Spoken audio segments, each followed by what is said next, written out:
Hello, everyone, and welcome back to another episode of 1998 Represent. Today, we're taking a look at Ray of Light by Madonna. This is her, I believe, her seventh album. I have my notes here. Let's see. Released February 22nd, 1998. Yeah, again, seventh studio album by her. Pretty good album overall. Like, really good album, actually. Probably, like, one of her best. I think it shows up generally in the top three on a lot of like the ranking lists. It's usually actually in the top two. It goes Ray of Light, and then it usually goes to Like a Prayer, I believe. Let me check the rankings really quick here on this site I'm checking out. Yeah, Ray of Light is usually ranked at number two, and then Like a Prayer at number one from 1989. That's one ranking list. A little bit older ranking list has it listed, I believe, in the same way. Yeah, Ray of Light at number two, Like a Prayer at number one. So definitely a very good album by Madonna. One of probably people will say probably one of her last like really amazing albums. She's done some other decent stuff since then, but this one is definitely up there with like kind of like the best of the best of her albums. So let me grab my notes here. Singles from this album include "Frozen," "Ray of Light," the title track of the album, "Drown the World." What's this? "Substitute for Love." The Power of Goodbye, Little Star, which actually was a 1999 single, Nothing Really Matters, which is also a single that became a single in 1999, even though the album was released in 1998. I remember seeing the music video for Frozen, like on MTV back when it premiered, and even people, my classmates that were not really into Madonna at all or pop music in general, really liked the song, and they particularly liked the video because I think that a lot of them were kind of more into like the darker kind of like metal image and stuff like that. And just the Ray of Light video, she's got like it's pretty dark. She's got like long dark hair. I think they kind of just like that aesthetic, and the song is also pretty good. I believe that was the first single released off of the album because the singles here, you go up to the singles listing. So yeah, the singles off this in release order are "Frozen," which was released in the end of January, so January 23rd, 1998 for that single. Ray of Light released April 27th, 1998. Drowned World, Substitute for Love, released August 24th, 1998. Power of Goodbye, released September 22nd, 1998. Little Star, which was released November 23rd, 1990. Actually, I guess that was Little Star was 1998 as well. And then Nothing Really Matters came out in March 2nd, 1999 as a single. Um, so it was basically received universal acclaim. I think it sold, like in my notes, 3 million copies in the first 5 days.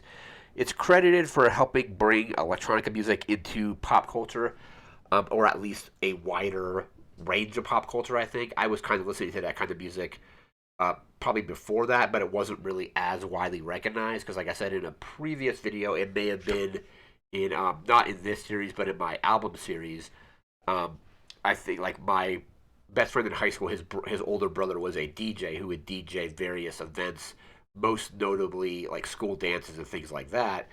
And he had access to a lot of kind of like just basically different kinds of music. This is like obviously before you could just like buy the CDs digitally and stuff like that. So he had like a lot of electronica music. I remember we were like him and my best friend would mess around and do like crossfading between CDs just to see what it sounded like and things like that. So we had access to a lot of this kind of more electronica music probably before it was at least used in pop culture. It was more just kind of its own thing at the time. And I remember just kind of like hearing some of these electronica songs before they became kind of mainstream. I think he had picked up, his older brother had picked up this CD because I definitely remember having Frozen and Ray of Light at some of the high school dances back when this album came out. Because like yeah, Frozen was, well, the album came out like I said in February of '98. So like the spring dance probably had a few songs off this. Probably most notably Frozen and Ray of Light. So let's see. Credit for helping. It was also produced by William Orbit, who I didn't really recognize the name of until I remember there was a, I think like 5 years later, yeah, 2003.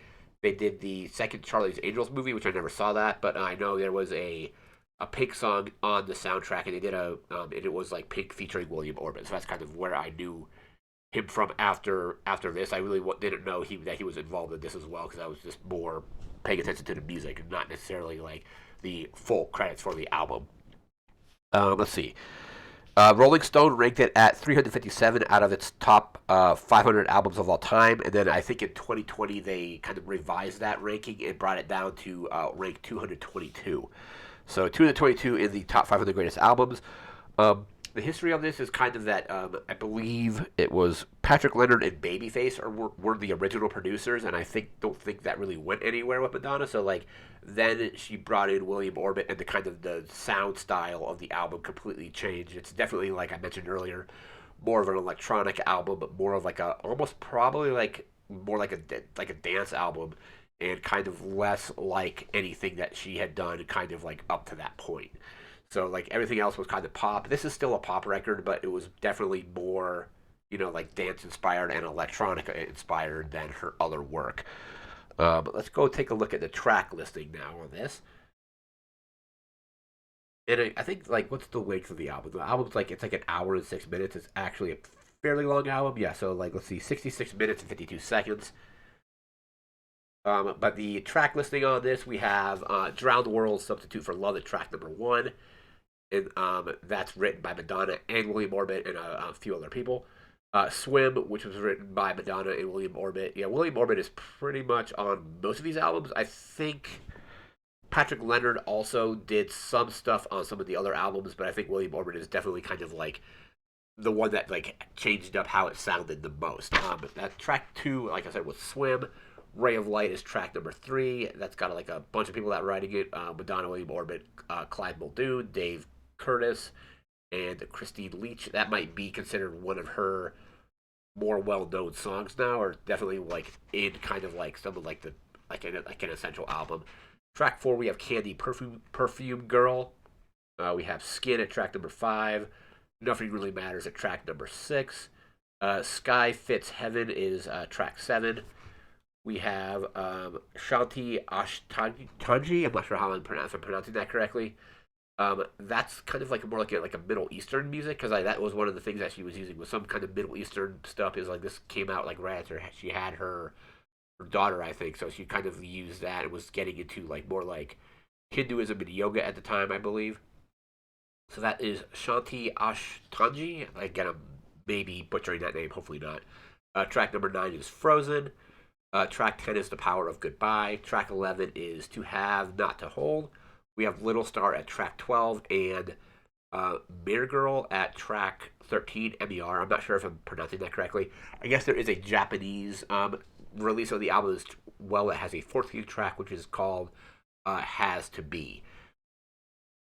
And like I said earlier, it was kind of yeah, she was working with William Orbit. It's considered as her best body of work. The album received universal acclaim, reviews praising the singer's new musical direction as well, and Orbit's complex, innovative, and experimental production. Like the production on her other albums is kind of, at least other albums prior to this were basically your standard pop fare, and this definitely kind of went into other genres that she's generally not, at least wasn't known to use at the time. So it goes into like electronica. It says trip hop, techno pop.